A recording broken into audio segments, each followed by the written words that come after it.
notes on Blackboard.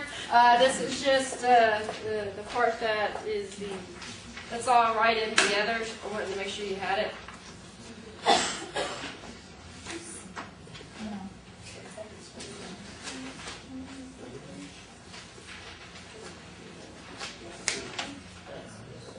Alright, so cost, volume, profit analysis is what we're going to be working on in this chapter. What this is all about is figuring out break-even, making sure you sell enough units to at least cover all your costs. Because, hey, that's what you at least want. You don't want to have to be out, money for your business. Then we figure out, well, breaking even's no fun. We want to make some profit. So what do we do to make profit? How many units do we need to sell to make profit? So we'll look at those two things. Primary focus on how to get that information. We'll bring in a simple tax piece to it, because what we're actually be calculating is pre-tax profit. And then we'll do a little bit of profit sensitivity analysis. Eventually we'll get to how we handle multi-products, because what's going to happen, you're not just going to sell one product, you're going to sell multiple products. So we'll eventually get to that. So break even, we'll start with that. It's a simple little concept. Would you be surprised how many business owners don't really understand well? But it's simply having your total revenue equal your total cost. You break even. It's zero profit. You haven't lost anything, but you haven't gained anything. So we're going to be working with Mikey's again. This time though, we'll look at the brownie division. Change it up a bit here. The brownie division makes and sells brownie batches. The brownie division can make 3,000 batches of brownies a month, sells a batch of brownies for $20. The cost of ingredients is $6 per batch, and direct labor runs $3 per batch. In addition, they have rent, maintenance, and production supervisor salary that runs $6,600 a month. So in order to do break-even analysis, we've got to figure out what cost or what. Well, so what are the variable costs? Well, the variable costs are going to be those pieces that go up as we make more brownies. Well, that's our direct materials and our direct labor. Materials run us $6 per batch. Direct labor runs us $3 per batch. Meaning, if we're not going to make any batches of brownies, we don't have those costs. So they're variable. So our total variable cost is going to be $9. So the $6,600 is what it costs us each month for rent, maintenance, and supervisor salary. Well, that's a fixed cost. So even if we don't produce any brownies, we're still going to be out $6,600 a month until finally we close our doors and completely get rid of the brownie division. But until that time, we have $6,600 a month that we have in fixed cost. Alright, so we've identified our cost, and obviously the $20 there is our sales price. So let's break down this idea of break-even. Break-even, where total revenue equals total cost. So what's total revenue? We've done it with sales budgets. We've even, somewhere else we've talked about it too. Total revenue is simply the price of that we're going to sell our product for times how many product units we sell. Price times quantity. Did that with the sales budget. That's total revenue. Okay. So price, selling price times Q, quantity. What's total cost then? Well, total cost is your fixed cost plus your variable cost. That's all the costs we have. And they're going to be fixed and variable, because even mixed costs we separate into the fixed and variable components. So fixed cost, you can either say F or FC. I don't know, I keep it the same because that makes those two variables. But variable cost then is your variable rate per unit you sell times how many units you sell. That's going to be your total variable cost. Okay?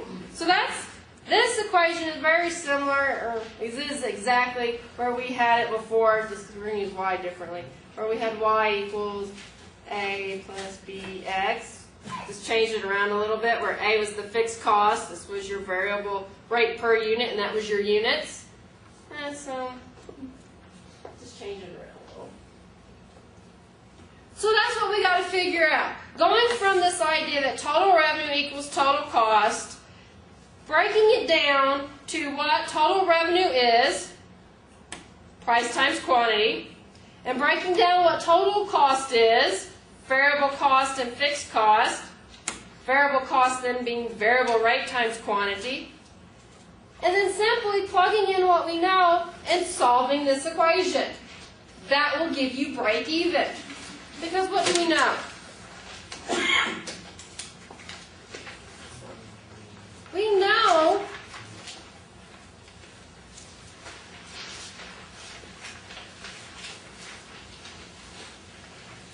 that our sales price, P, is $20. We know how much we sell a brownie batch for.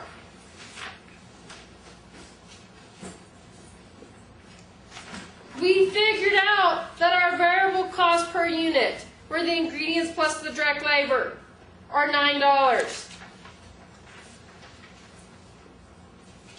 And we identified that the $6,600 was our fixed cost.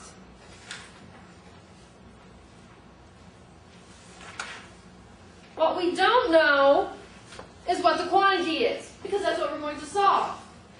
And now we have an equation where there's only one unknown variable. And we can handle that. You learned that in high school algebra, how to handle an equation with just one variable.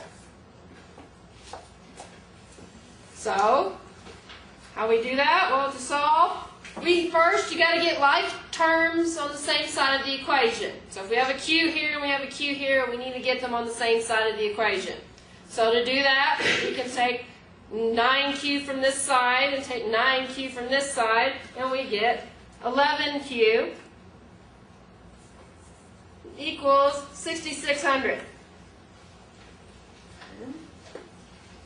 And next we know, well, we got to get q all by itself. We can't have the 11 in front of it. We need it all by itself. So that means we need to divide by 11 on both sides of the equation. So if we divide by 11 here, it becomes just q. Divide by 11 here. And we can see that q equals 600. 600 batches of brownies will get us to break even. So that's all there is to it. Do you know what you're going to sell the brownies for, and you know your cost? Now you may have to go through, you have a bucket of mixed costs there. You need to go back to your regression analysis or the high-low method to get the fixed and variable components out. But then you can figure out how many batches of brownies you need to sell. Proof. If we sell them for $20, there's 600 of them. That gives us revenue of $12,000. Variable cost was $9 per brownie batch. 600 batches, $5,400. Gives us contribution margin of $6,600. Fixed cost for $6,600, so that gives us profit of $0. Oh, we're back to using that contribution margin income statement again. Take a little break from it.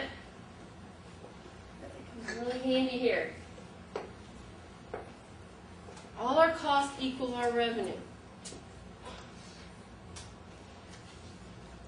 So total contribution margin, we're familiar with, because we've talked about the contribution margin income statement before. Sales revenue minus total variable cost. Contribution margin. Well, we're also going to talk a little bit about putting that on a per unit format. Okay, yes, technically you can just take this amount and divide it by 600 and you get a per unit. Well, what is it also is if we already have the sales price per unit and the variable cost per unit, well, the contribution margin per unit price minus the variable cost of 9 is $11. Those of you that are good at seeing things in equations and looking at math, well, 11 is what we got right here when we're solving the equation. Yes, it's the same thing. What we did to solve the equation was take the price and subtract off the variable rate and get us contribution margin per unit. So the other way to get to break even, instead of, we don't want to remember out a long equation and just plug in, is to remember that, based on this, fixed cost divided by contribution margin per unit will get us break even. This will come in handy when we start, going forward with having to do desired profit, because you already have this calculated. You don't have to reset the equation each time. But fixed cost, 6,600. Our contribution margin calculated, the 11, well, that gives us 600 batches. But technically, I don't care however you do it. If I ask you what the break-even point is, if you want to write out the equation, plug it in, straightforward like that, that's fine. If you want to jump straight to knowing a fixed cost divided by contribution margin per unit, and you can see contribution margin per unit really easily, go for it. I'm not picky. Okay, so what happens though when we sell 800 batches? We know it takes 600 to make 0 profit, so 800 if we sell has to make us something above 0. Okay, makes sense. Well, by knowing contribution margin per unit, we can easily and quickly figure out what our profit will be at 800 batches. This profit is going to be our contribution margin per unit times how many units above our break-even point. So if we sell 800 but our break-even point is 600, we're selling 200 batches above the break-even point. So our profit becomes 2,200. Why is this? Why can't we just simply do that and have the profit? Because all fixed costs are covered. These first 600 cover these costs. These costs don't go up just because we have more batches of brownies. They're done. We've completed them. We've met that. The only cost we have with anything above 600 is this $9 per batch. It's the variable cost. So once fixed costs are covered, contribution margin per unit falls straight to the bottom line. So if contribution margin per unit is $11 and we sell 200 more batches of brownies than break even, we'll have $2,200 in profits. Any questions on that? Not too difficult. Something that you can easily play around with. Alright, so that's all good and dandy. We know what it takes to get to 0, and we know we can figure out profit if we know how many units more than 600 we're selling. But what if we have a desire? We want to earn $4,400. That's like some sort of goal we've set up. Like, we don't even want to do business, think about this, unless we can make $4,400. How many batches of cookies do we need to sell? Well, to figure that out, all we're going to do is add pre-tax profit to our formula. Because what we need is to sell enough brownies not only to cover the fixed cost, variable cost, but we also need enough to sell to make this new amount that we need to cover. Price stays the same. It was 20.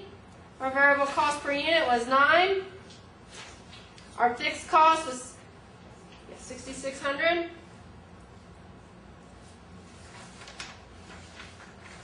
And now we want to earn 4,400.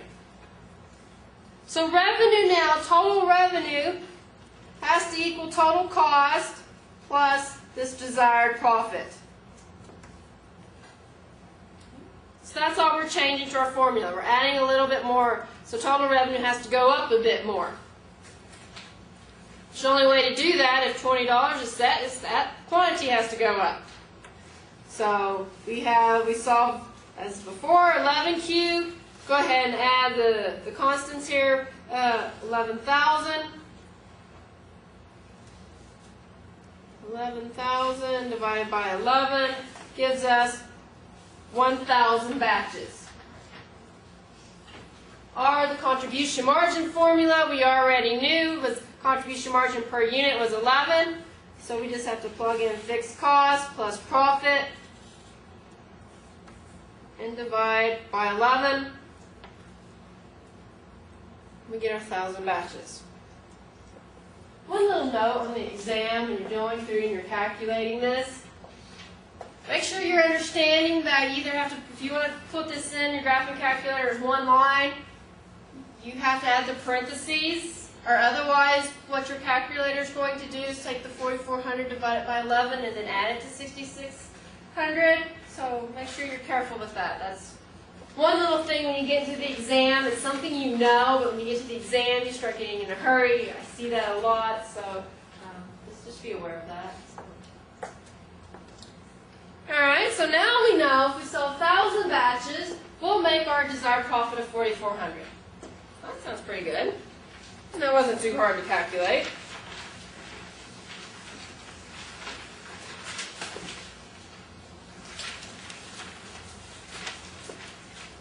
Well, we're a little worried.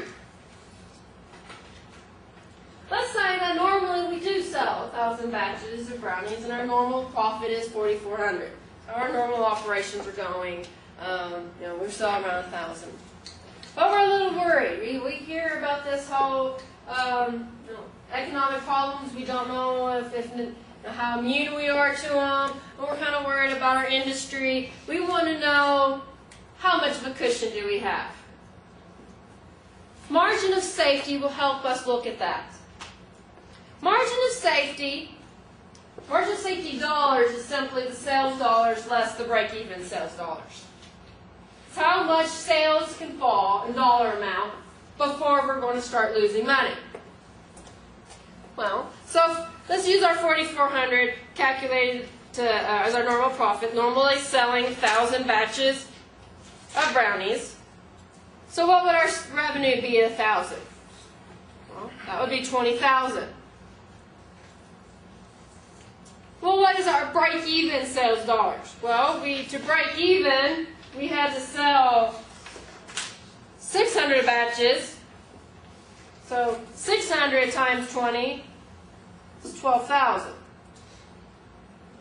So 20,000 minus 12,000 gives us a margin of safety dollars of 8,000. Okay, so revenue can fall by $8,000 and we'll still not be losing money. Because at exactly $8,000 lost, we will break even. But we haven't lost any money yet. You can operate for a while at break even. Not losing any money. You're meeting all your costs. You're just not going to have any kind of growth. Investors aren't going to like you or anything. But you can operate there.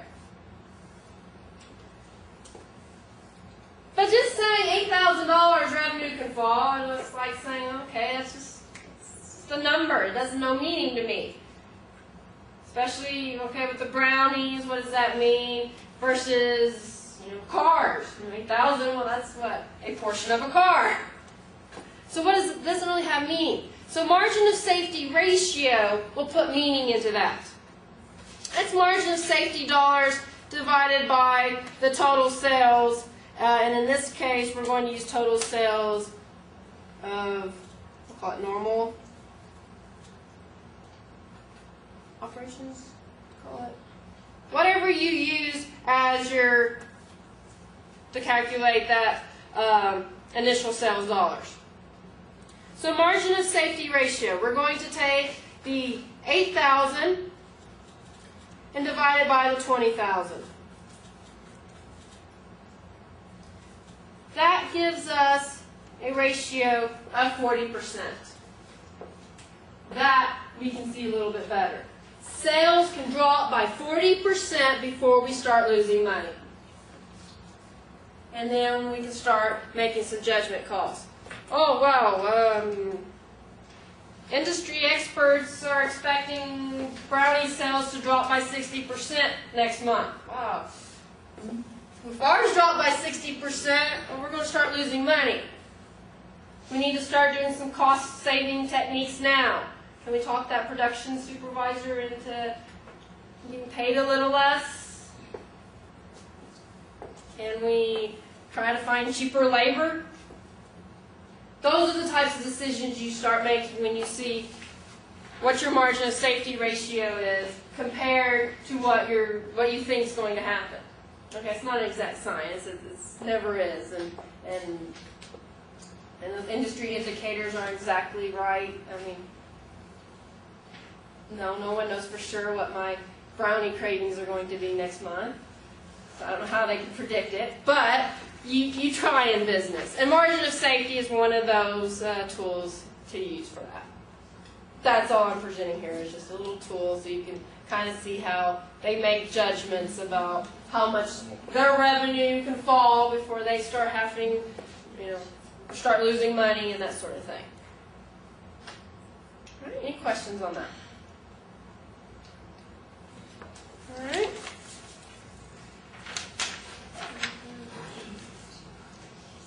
Two more issues today, and I'll let you work in your groups. Profit sensitivity analysis is simply changing things up to see what happens to your income. We got a variety of things you can change, and then I got a problem next time we'll look at. Various things changed. We'll talk a little bit later on about how they change in terms of turning a variable cost into a fixed cost into a variable cost. It's leverage. I think case 5 starts getting you into trying to define those types of terms, break even, leverage. And when I say operating leverage and talk about leverage, I'm talking about in the sense of fixed cost and variable costs, not financing activities in terms of debt and equity ratios. That has nothing to do with what we're doing here. It has to do with fixed cost versus variable cost. All right, so in this case, suppose we believe we can cut the price of brownies to $15, and it means we can sell 30% more batches. Okay, well, what will happen to our profits? Well, 30% more batches over, we're continuing for our normal operations of 1,000 units. Price becomes 15. Variable costs, we didn't change those. We're keeping those at 9, and the fixed cost is 6,600. So nothing changed there. So we're not changing costs, but we're increasing or decreasing price, but we expect to sell more. Well, our quantity, we have this now. We have the 1,000 units before. We're going to increase it by 30%. So increase it by 130% gives us 1,300 batches of cookies. So using the 1,000, calculating target profit. All right, so what would happen to our profit? 13,000 is what we sell. I don't care how you calculate that. There's multiple ways to get that answer. And this is some of that creativity I allow for you that gets some people frustrated because they're like, well, how do I solve this? Like, well, you can do a full contribution margin income statement. You can use, just calculate contribution margin per unit, figure it out and subtract fixed costs. There's a variety of ways. So let's do the contribution margin per unit. So let's take price minus the variable cost. So 15 minus 9. Well, that's going to be 6.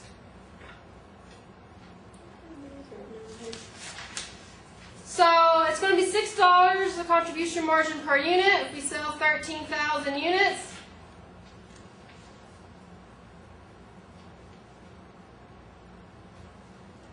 Means total contribution 7,800, but fixed cost is 6,600.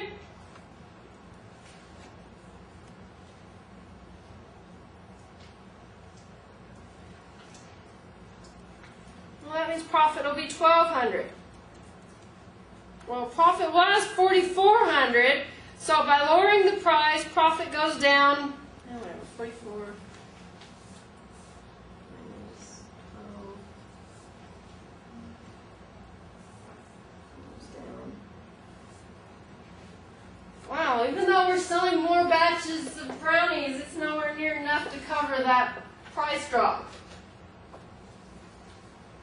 So by looking at the quick calculation, we can say, oh, well, that sale really won't work out for us, instead of going and just slicing the price and seeing what happens. We can see if we expect a 30% increase, well, that's not going to be enough. We're actually going to lose money on that deal. So that's all profit sensitivity analysis is. It's going through and changing something and seeing what will happen. Your other option is like, okay, what if I decide to, figuring out quantity, what happens to break even if I can talk someone into trading, let's say the supervisor going into some sort of cutting his fixed pay in half, but then he gets to make a certain percentage per brownie batch sold. So turning some of his costs into variable cost. What would happen to our break-even point? Or how many batches of brownies do we have to sell to make our target profit? What happens then? That would be profit sensitivity analysis. It's just changing a variable. Basically, what-if analysis is what you're going for. All right, one last thing. I know everyone hates taxes as much as me. Now, there's some of you, I'm sure, are really excited about taxes. Good for you. We need you. So to keep taxes simple, we're going to do basically how you do in principles to figure out that tax amount that goes on your income statement. We'll have some sort of tax rate. So let's say we want to earn an after-tax profit of $2,640. And our tax rate is 40%. So it means pre-tax profit would be taxed at 40%, and then what's left over would be our after-tax profit. Well, all our formulas use pre-tax profit. So we can't use $2,640 and plug it in like we did over here, because it's not the same thing. We have to take this $2,640 and change it into pre-tax profit. And it's really quite simple. You take it and divide it by 1 minus the tax rate. Again, this is one area you got to be careful when you enter parentheses on your calculator.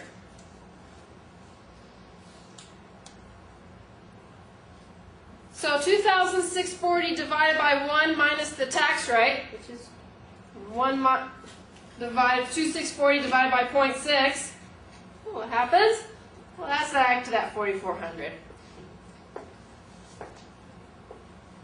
Then you can plug that in and solve for contribution or for break even or desired profit, quantity, and so forth. So like I said, I keep the taxes simple. You just got to remember that to change after-tax profit to pre-tax profit is after-tax profit divided by 1 minus the tax rate. Any questions on that?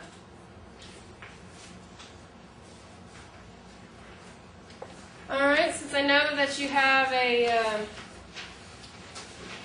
status update due in a week, you might need to talk to your group members. So I'm giving you a significant amount of time today to do that, so that